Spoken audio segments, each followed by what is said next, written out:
আচ্ছা, শুরু করে দেই। শুনতে পাচ্ছ? জি স্যার।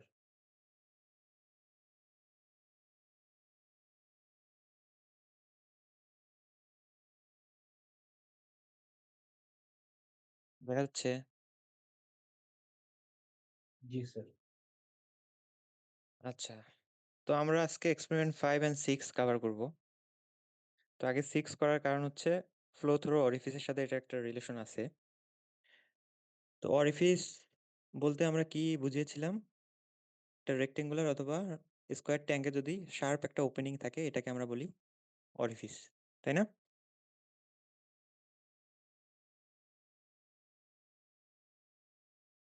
রেসপন্স করো কেউ একজন। জি স্যার। হ্যাঁ। তো এখন সেই অরিফিসটা যদি আমরা একটু এক্সটেন্ডেড করি এরকম একটা মেকানিজম দিয়ে, এটাকে বলা হয় মাউথপিস। ঠিক আছে? এটার একটা গাইডলাইন আছে। যদি ডি হচ্ছে অরিফিসের যদি ডায়ামিটার হয়, মানে এই যে এই এইটা ডি যদি অরিফিসের ডায়ামিটার হয়, তাহলে এই যে কতটুকু আমরা এক্সটেন্ড করবো এটার গাইডলাইন হচ্ছে 3D পরিমাণ। এটা হচ্ছে 3D।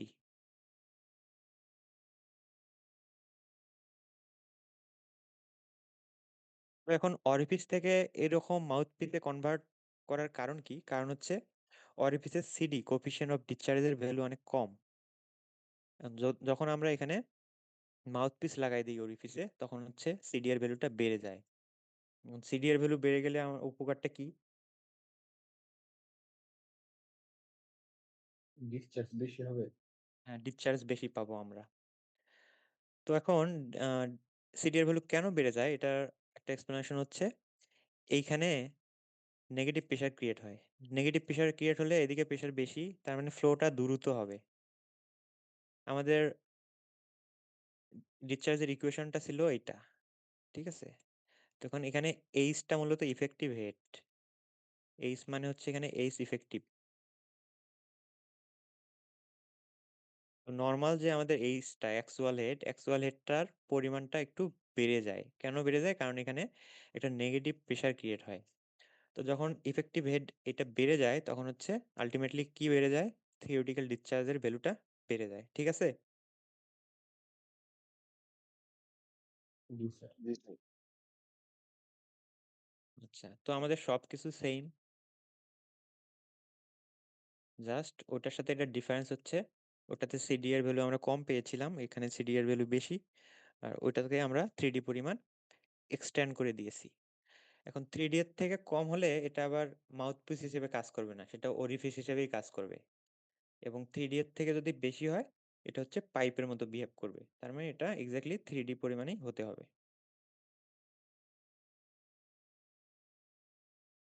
এখন যদি আমরা ডেটা টেবিলে আসি, 4টা গ্রুপের জন্য 4 সেট ডেটা।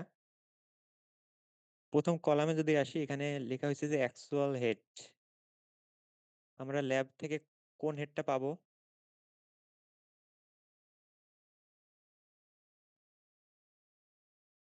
ল্যাব থেকে অবজার্ভ রেটটা পাবো স্যার। অবজার্ভ হেডটা পাবো।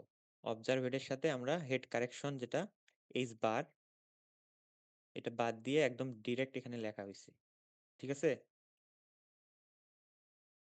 জি তারপর স্যার। আমাদের পানি যে আমাদের ট্যাঙ্কে জমা হবে, ধরি কালেকশন টাইম ছিল 25 সেকেন্ড, জমা হয়েছে 4590 পরিমাণ পানি। তাহলে এখান থেকে আমরা কি পাবো? Actual discharge V divide by T.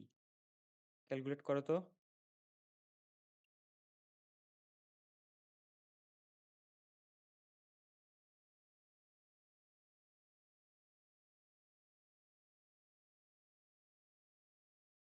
Sir ঠিক আছে স্যার। 183.6। তারপর কিউটিটা বের করো। কিউটি ইকুয়াল টু কি হবে? এ টাইমস রুট ওভার 2gh। এখানে এটা কি? অরিফিসের এরিয়াটা স্যার। এখন আর অরিফিস নাই, এখন ফ্লো হচ্ছে মাউথপিস দিয়ে। জি স্যার। তাহলে area of the mouthpiece, area diameter of the mouthpiece এটা দেয়া, এখান থেকে আমরা এরিয়াটা বের করে নিব। এটা হচ্ছে 0.7। কত আসে? আসছে?